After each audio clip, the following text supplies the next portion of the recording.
ومذل الكافرين الظالمين المعتدين، والصلاة والسلام على رسولنا محمد وعلى إخوانه النبيين الطاهرين وعلى آله أجمعين.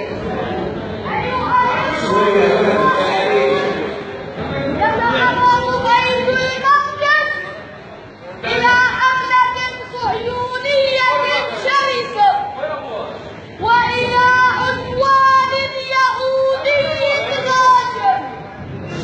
هم اليهود قتلوا أهل البغي والشقاق وعدوان على المسجد الأقصى وعدوان على العقيدة وعدوان على الدين على الإسلام العظيم وميراث الأجداد مسؤولية الأخبار أرض الأنبياء مهبط الرسالة أرض فلسطين أرضا مباركة. ومما يدل على فضائل بيت المقدس أنها قبلة المسلمين الأولى وثاني مسجد وضع على الأرض. لماذا كانت ليلة الإسراء من المسجد الحرام إلى المسجد الأقصى؟ لماذا لم يكن المعراج من المسجد الحرام إلى السماوات العلى؟ لأن الله عز وجل أراد أن يعلمنا أن المسجد الأقصى لا ينفصل أبدا عن المسجد الحرام، فإن الاعتداء على المسجد الأقصى واعتداء على المسجد الحرام واعتداء على المسجد النبوي واعتداء على كرامة المسلمين واعتداء على شريعة رب العالمين.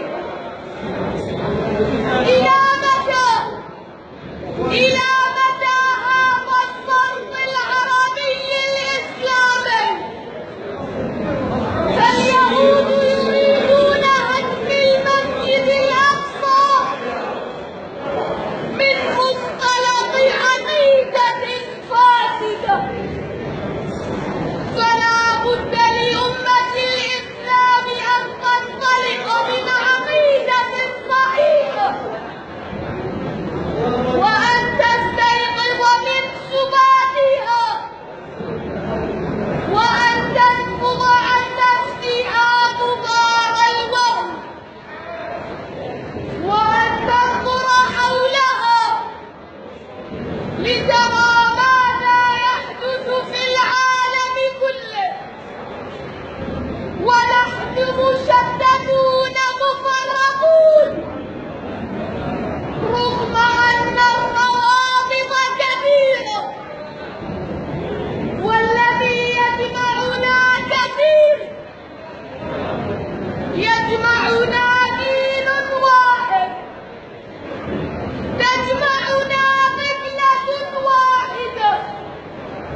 مشارق الأرض ومغاربها